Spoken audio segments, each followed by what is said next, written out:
The big, beautiful budget bill, budget-busting boondoggle or sound tax policy for the future.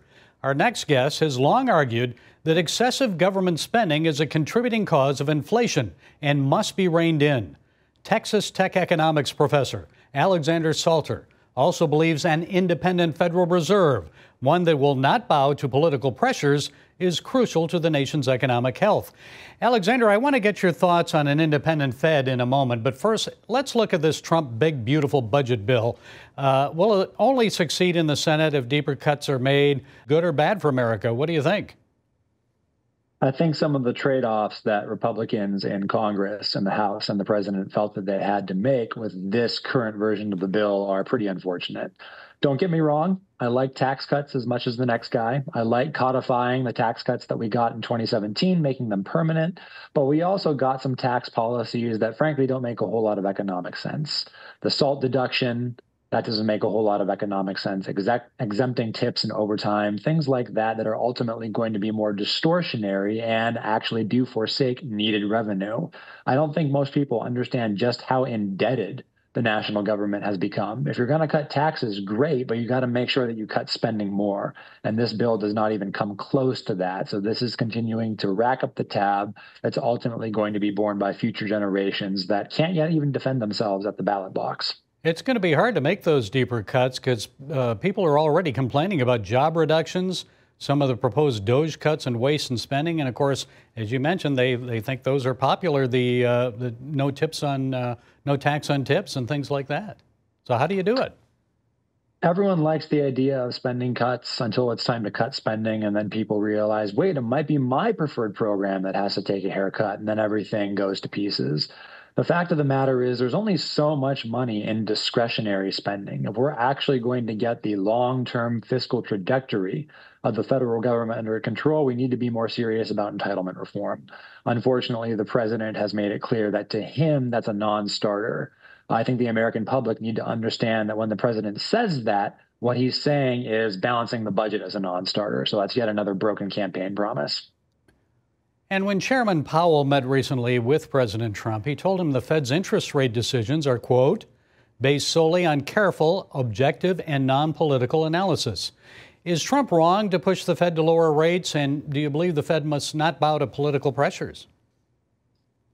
So I think in these sorts of discussions, we sometimes conflate two kinds of independence for our central bank. You sometimes hear this idea that political officials, elected officials, should never have anything to do with central banking. And that just can't be true. The Federal Reserve was created by Congress. The Constitution of the United States vests the monetary policy powers in Congress, and Congress chose to delegate those powers to the Fed. Frankly, every president since Eisenhower has tried to informally influence Fed chairs. President Nixon famously, or I should say infamously, persuaded then Fed Chairman Burns to loosen monetary policy on the eve of his reelection. Even President Reagan, who gets credit for the boom of the economic boom of the 1980s, leaned on Paul Volcker in the early days of the Volcker disinflation. So I think that we need to be really careful about this idea of presidents interfering in monetary policy decisions to help their electoral prospects. We should want Congress to be calling the shots. We shouldn't want the president interfering with day-to-day monetary policy decisions. And Alexander, you wrote recently in the Washington Examiner that the Fed can help Uncle Sam pay its bills, or it can promote economic stability. It cannot do both. You end the article saying you're increasingly skeptical of the Fed making the right choice. Why is that? Yeah, that's right. It's simply true that the Fed, if it wants to, can print up a whole bunch of money and buy government bonds, thereby lowering government borrowing costs, at least in the short run. And the Fed has done that. Many times throughout history, it's done that, most recently during the economic fallout from the COVID pandemic. From 20 to 22, the size of the balance sheet almost doubled. The Federal Reserve purchased trillions of dollars of new government bonds because, in part, they were concerned with the integrity of the market for government debt, the market for Treasury securities. It's a very important market, and I can partly understand why monetary policymakers are concerned to keep functionings there smooth.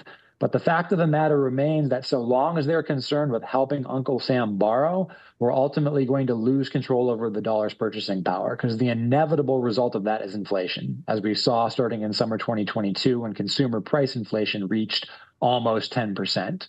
And so I think that the Fed should be concerned with maintaining full employment and stable prices and not help Uncle Sam pay its bills. Fiscal policymakers should stick to fiscal policy. Monetary policymakers should stick to monetary policy.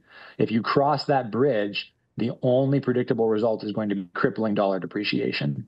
Okay, we'll know in a few days if the Fed decides to lower interest rates.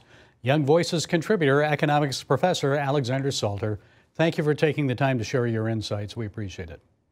Thanks, Gary.